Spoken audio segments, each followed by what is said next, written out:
Tonight, the USA Network will be remembering John Candy, a very special tribute to the films and career of one of the world's best-loved comedians. I had a party one time, and John just tasted some of the food and said fine and went in the kitchen and ordered 7 pieces. John picked me up like this and Danny Aykroyd up like this. So we were horizontal and spun us around the room. And to this day, I can see Danny's face. And all I remember really was about John was, during that time, was that it was the first time in my life that I had experienced peeing in my pants. It was very hard not to look into John's eyes because you always knew that somewhere back there he was laughing at you. And now, tonight's film, Uncle Buck.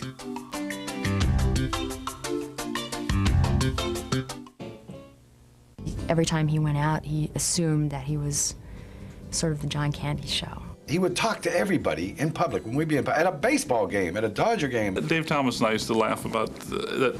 Never go anywhere with John if you have to be somewhere. Hours and hours we'd be trying to get to the hot dog stand, and it would take, eventually it would take 3 or 4 innings to get up there because people were, hey, Jay, how you doing? There's one benefit we went to, Chicago. Couldn't get him out. He had a shoot the next day. Couldn't get him out. I couldn't get him out. He'd start signing autographs, of course, at that point. In fact, I'd even ask him if they wanted an autograph, which I said, don't do that, John. They're going to be here forever. Well, I was pushing people away, going, no, leave him alone, you know. I became like his bodyguard. I never saw him say no to anybody about an autograph, or he always talked to people. After a while, I tended to avoid public places with John. We will return with Remembering John Candy, a very special tribute, after this. This John Candy tribute is brought to you by Monistat 7, the #1 choice of women, the #1 recommendation of doctors. We now return to Uncle Buck. It's funny because everyone considered John very big time, even when we were completely small to him. One time we had a dinner party at our house, and my wife overcooked the duck, and the next day there were 12 place settings with steak knives, you know. And he would, and very, good steak knives. John was very expansive. He loved to treat, people and live well. He wanted to buy Second City. He wanted to buy jets. He wanted to buy, everything. He always drove around in the biggest car he could find, even when none of us had very much. He had a huge boat. Yes, Johnny First Class. The farm in Canada, the big house in Pacific Palisades. Buy. I think he had a ranch in Malibu. I said to John, did you ask him to hell with how much it costs? We're going to live high tonight. Johnny First Class. I can't even remember what the bill was, but I know it was in the thousands. And there were just like six of us in the cast and about 6 writers, But it was just like cash. The closest I ever came to being in the Army was doing the movie Stripes, and I think it was the closest John ever came to being in the Army, so we thought of each other as Army buddies. It was the first movie I ever did that was released. I was a nervous wreck at the time. I was in awe of Bill Murray, and I would have been in awe of John had I seen SCTV, but I wasn't aware of it at that time. And John used to, when he knew that I was doing a scene, used to call me into his trailer to loosen me up, and he called it his trailer of love. And at any hour of the day or night, there was it resembled a fraternity party in his trailer. Now, I used to like to go to my trailer to worry and to be alone, but John loved to have people all around him. And I'd go in there, and there'd be people from every walk of life. His driver would be in there drinking a beer, which was a serious conflict of interest. The mayor of the town would be in there with a girl on his lap, and John would be holding court. And I came to realize that that's how he loosened himself up, and because he loved people so much, and people loved him. We will return with Remembering John Candy, a very special tribute, after this.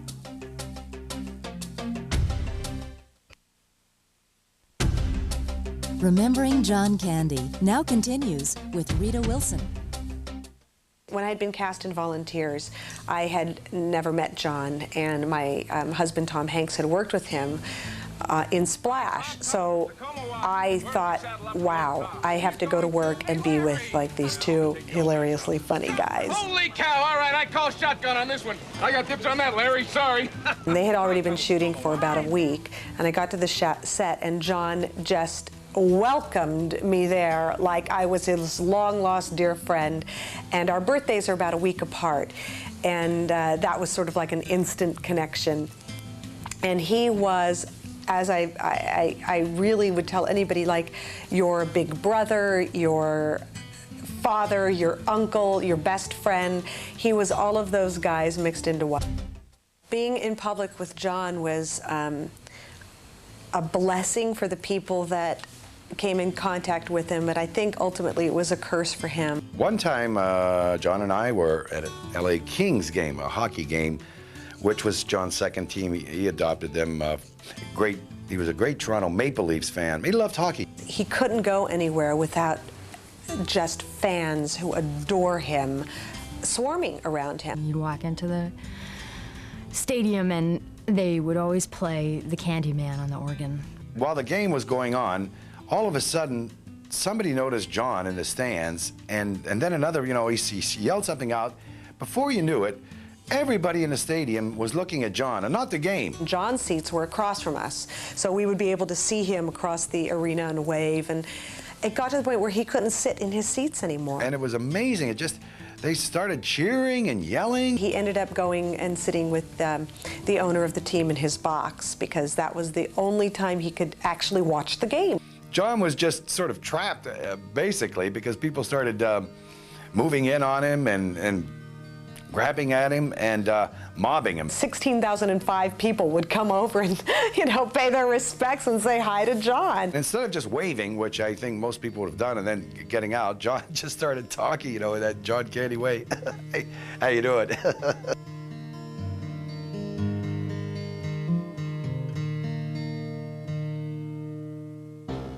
What most people don't know about John, they would see him and think, oh, there's an overweight guy. He was incredibly strong. He could pick you up and flip you up in the air and catch you, and there was no exertion. One time backstage at Second City, John picked me up like this and Danny Aykroyd up like this. So we were horizontal and spun us around the room. And to this day, I can see Danny's face. And I was at night doing a musical. Harry's Back in Town, a Harry Warren musical, and I would open up the show, come and die, and I would hit this high note. But during the day, John and I were playing football, and he flipped me, and I flipped right over and broke a rib, and I didn't know it until that night when I went out and, come and die! We will return with Remembering John Candy, a very special tribute, after this. When we were filming Only the Lonely,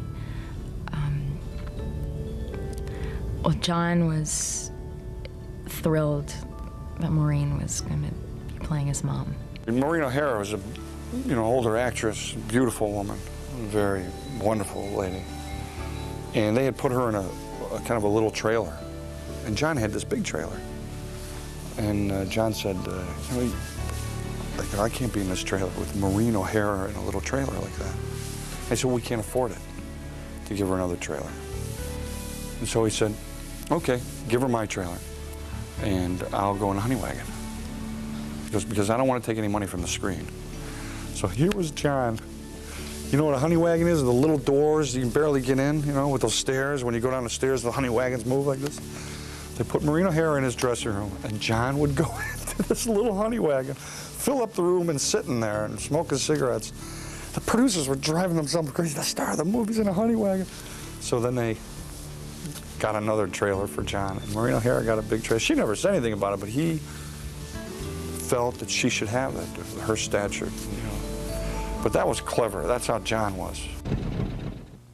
I remember one thing in particular. We were doing a piece, a parody of Ben-Hur on the Second City television show.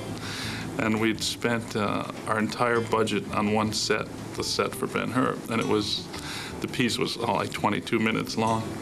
And we wrote it, and we thought it was so funny, and then we rehearsed it, and there was not one single laugh in it. And John was playing Ben-Hur, and he was originally doing it as a Charlton Heston impression.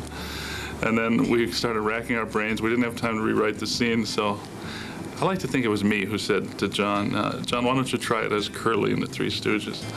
So he did this entire feature-length Ben-Hur piece as Curly. And it was actually one of the best pieces we ever did. People still talk about that one. Uncle Buck will return after this. Remembering John Candy now continues with Ellen Greene.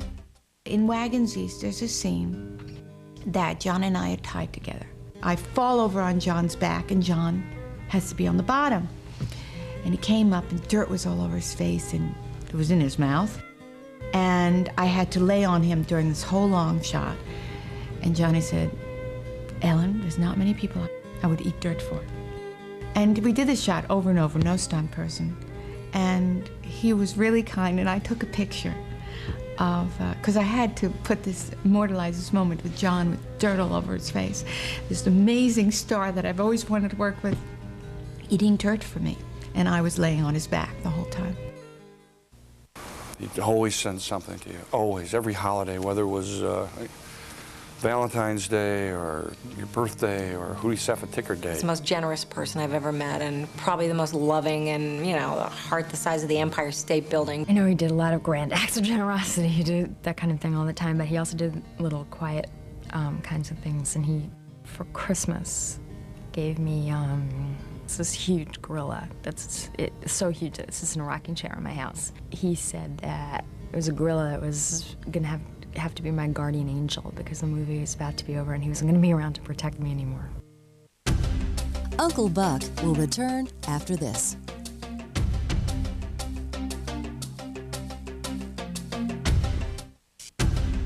Remembering John Candy now continues with James Belushi.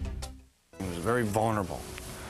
He might have lived it inside, but it never showed. He was very sensitive, and things would hurt him very easily. Oh, everyone who knew him knew just how sensitive John was. The character who played in Only the Lonely was closer to him himself and how he really was. Critics' remarks, any sort of criticism would really wound him. The films were, very few of them were what would pass as great movies, but it's true. People loved John so much, they always forgave him. They never blamed him for the material somehow. People just couldn't really find a lot of negative things to say about him. And I think there wasn't a lot of negative things to say about him. That's the reason. Remembering John Candy now continues with Joe Flaherty. I remember once when we were working on SCTV, we would not only act on a show, but we wrote, too, so we were writers. Some of us were very productive writers. Dave Thomas, I'm very productive. Eugene Levy was very productive. John, on the other hand, would come in with like a soggy bar napkin with an idea written on it. John and I and Harold Ramis created these characters, this thing called Count Floyd and the Monster Chiller Horror Theater. And John, in our first episode, we said we need somebody that's going to be in the movie, and it's going to be scary, but not really scary. And John had a character that he did on stage called Dr. Tongue. So, and Dr. Tongue, he sort of spoke like this, and he was very soft-spoken, but quite evil, but never really evil. So we said, John, you want to use the Dr. Tongue character? He said, yes, it'd be perfect. He would launch into him at any time. So we said, okay, we're going to do this 3D House of Wax thing. We're going to do a 3D thing. And he said, oh, that's good. You know, we said, we're just going to make it really bad 3D. And John said, oh, yes, I've got just the thing for it. So we had him doing a paddle, a ping pong paddle, one of those, not ping pong, but rubber ball paddles. And he whacked it, and he came back and hit himself just as he was doing it 3D. Oh, right there. The thing about John was he was kind to people even when people weren't watching him. We all went out one night to the Troubadour. I'll never forget this. And it was like heavy metal bands, kids 15 years old and 16 years old. And everybody loved John. These kids, these heavy metal guys with chains hanging down, were going like, wow, John Candy, all right, you know. And he was so great to everybody. He was wading through all this metal. And then we went up to the green room, and there was this kid that had performed that we saw, and he was really young, and I think he was really freaked out. And John spent, I'm not kidding, 2 hours talking to this kid and encouraging him on the couch. And it was at that moment that I realized what an amazing man this was, because nobody knew he was doing it. Nobody noticed. He was off in a corner. I began to notice because it was getting late, and we all had to shoot the next morning. It was probably 3 o'clock in the morning by the time he stopped talking to the kid, but he was encouraging the kid to go on in the business. We will return with Remembering John Candy, a very special tribute, after this. Remembering John Candy now continues with Dave Thomas. I remember we were shooting a sketch for SCTV called Vikings and Beekeepers, which Brian McConaughey and I wrote. And the idea of the piece was that in 980 AD, in order to torment the English even more, the Vikings added beekeepers to their longships and tormented the English with bees. So this necessitated building a big Viking ship, putting it in the studio, and half of us had to dress up as Vikings in furs, and the other half had to dress up as beekeepers. So this was the sketch, and John was a Viking, so he got the irritating fake fur costume, and he wasn't happy about this. And then to top it off, the air conditioning broke down, so it got hot and miserable. And there was a hydraulic that the ship was on, so it was going up and down. And you add all these elements and things start to go wrong. So the sketch started to go overtime and overtime and overtime. And at one point I remember they left Catherine O'Hara, who was playing a Viking goddess, up in a harness so long she needed to go to the bathroom that she started crying. So John gets really mad. This is like too much for John. And John's sense of justice for the entire set would always prevail. And he called up the Four Seasons and got the bartender to come over to the studio and set an entire bar up in the studio, full bar. And the producers have made the decision to go right through until 6 in the morning to finish the piece. But John set up the bar at about midnight. People started drinking. And I think it was about 1:30 or something when the hairdresser puked in the Viking boat, we quit. And this was John. Everyone was thanking John, including Brian and I, who wrote the piece when we left. But that was just one of those things that John would do. He would go, well, if no one else is going to take any action here, I am. We now return to Uncle Buck. He was an amazing person. He gave everybody jobs. Anybody who came in contact with John eventually worked for him in some capacity. One time where we were in the writing offices, came in early, we were in there starting the day, we're trying to think of scenes to write, and these two guys walk in, and really the strangest looking, I mean, they were Bolivians, and they were kind of dressed like two Steve Martin and Danny Aykroyd's Wild and Crazy Guys. This is like 9 o'clock in the morning, and they come in these suits, these really slick suits, and their hair all slicked back, and hey, what's going on? You know, they were saying, is this the SAPD offices? And we said, yeah, it is. And they said, oh, good, we're going to be your new writers. And everybody stops. What? He said, yeah, we're going to be writing on the show. Are we, Jose? And Jose said, yeah, this is it, man. This is the place. And we didn't know what happened. We just looked around, and all of a sudden, we knew what happened. And they said, yeah, we met John Candy. He said we could write on the show. We met him last night, and we were talking with him. He said, you had some jobs open here. So we had to convince the guys, yeah, no, guys, please, we're all filled up. We're all filled up, please. You know, we don't need a writer. So they were kind of crestfallen, and they left. Oh, man, we thought we were going to write, and they left. And about 10 minutes later, John came in, and he's sort of sneaking in, and he said, did those two guys show up? And we said, which? I made a big mistake last night. I met them someplace, and I got talking to them, and anyway, did you take care of them? Yeah, we took care of them, John. Oh, good. He tried to get in earlier to try to deflect it, but he just missed it. They got in earlier than him. So he just laughed.